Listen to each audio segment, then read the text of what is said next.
So you ever wondered why Muay Thai fighters are so damn skinny, got no muscle? Find out in a bit. Okay, what is going on, guys? This is Dylan. And this is Eli. And we're the Muay Thai bros. In this video, we're going to be doing Muay Thai reviews and everything Muay Thai related. So if this sounds like something you're interested in, yeah, hit the like button, subscribe and share.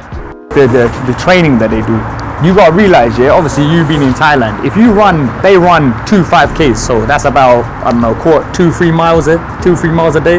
Yeah, something like that, just over 3 miles. And that is just one part of their training when they start running, and that burns, you know, something like 500 calories, something like that. Yeah, definitely. So, that half an hour run. In terms, so what? Tell the people what was your normal day of training in Thailand, and that'll be quite typical in Thailand. Yeah, so on average in Thailand, a lot of the pro fighters, they train twice a day. One session in the morning and a long session in the evening. Typically, you go for a run, like Dylan said, you know, 5K in the morning. And that's already 500 calories, you know. Do you know, so just gaining weight, and that's the start. That's the start. Followed by, you know, depending on how many people are in the gym that you go to, but you could do 10 rounds of bag, 5 rounds of pads in the morning.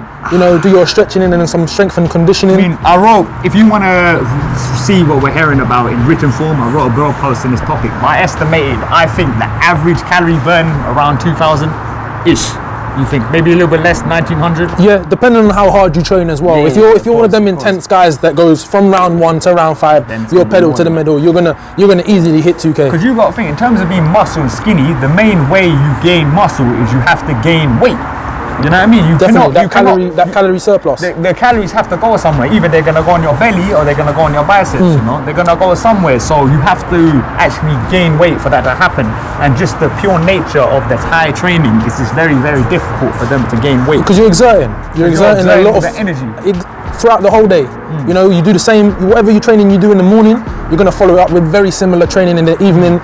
And then to make it worse in the evening, you're probably going to have to do clinch, you know, that depend for half an hour, 40 minutes, depending. Standing wrestling, which is very, very tiring. Yeah, that's demanding. Anywhere between 30 and 35 minutes. Of course. And another reason is they don't really lift weights like that. No, it's not something you see. I think one reason for that is how much, you know, gym equipment costs.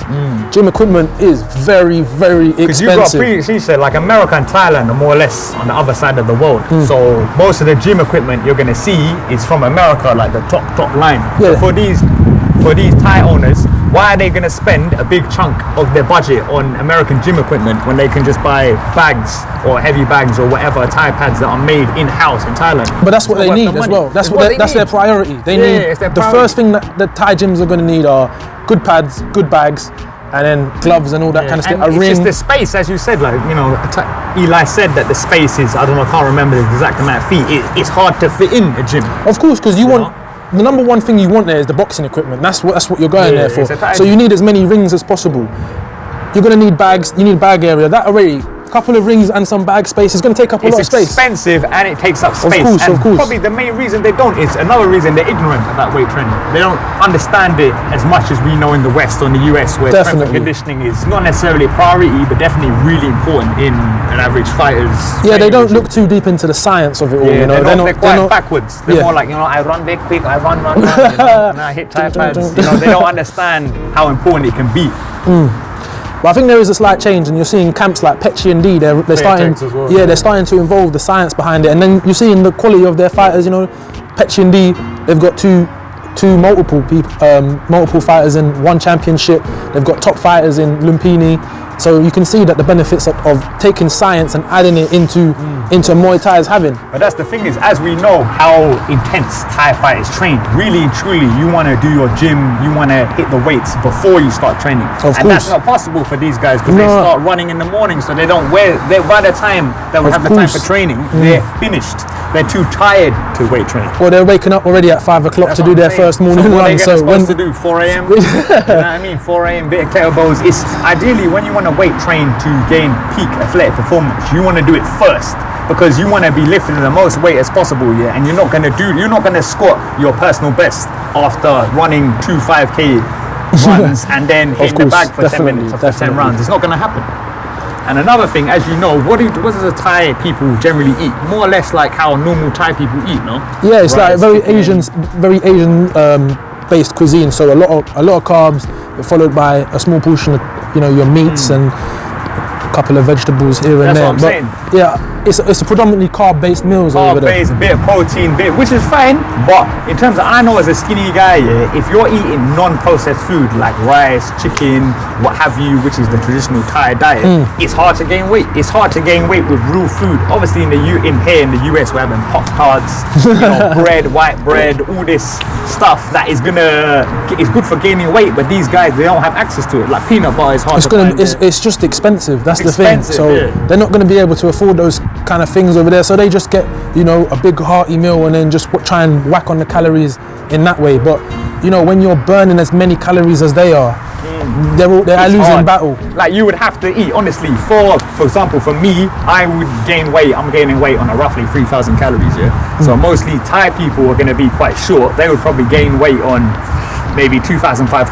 But if they're doing the 2,000 calorie workout, they would have to eat 4,500. And how is some guy who's 5'7", maybe weighs 140 pounds, how is he going to eat 4,500 calories? Not only that, hard.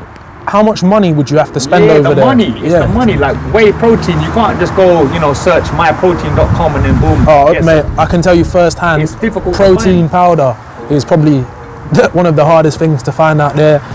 So you don't see it in gyms. No, you don't really get. A lot of the foreigners brought their own protein powder because getting protein powder out there is pretty difficult. You need to know the actual kind of stores that sell it. Yeah, and you won't get your typical American brands. Your Gold Standard and all that kind of stuff. C4 and all whatever protein things people use over in the UK and the US. So a lot of it will be to do with money. It's difficult for them to finance these things, especially with that. A lot of these gyms are based on tourism, so they got to get people to come to these gyms. And if they're depending on how big the gym is and how commercial they are, depending if their fighters are going to have the money to be able to spend that kind of money on food, right? So ultimately, to summarize, it is number one, it's because the training is just not the best for gaining muscle. No, so definitely. That's why they've been skinny. Yep. And another thing here we haven't mentioned is the more weight, the more muscle you have, you could argue it's a bit more awkward to do the weight cuts as well, Yeah. So if you're like, to some extent, I would say that, yeah. If you're a natural 140 pounder, and you gain muscle to 150, if you want to fight at 140, you have an extra 10 pounds a hench. You have to lose that fat or water from some other place. So they want to keep that weight. Yeah. To an extent, it makes sense, No, it does. So, to summarize. So number one, it's because it's not their number one priority, and the training is completely not conducive to. They're looking for that build. They want that skinny, long build. And to be really tall and lanky, to be able to use different weapons. I mean, don't get me wrong, you do find short, stocky fighters here like and Rod there. Tang, someone like Rod Tang, Cara Hart back in the golden age, he was a bit undersized for his weight category. You get that, but it's not common. It's not the standard. It's not the standard. You know what I'm saying? Two, gym is just generally hard to get to, and the gyms will not have access to the equipment, and they're just too tired to use it really.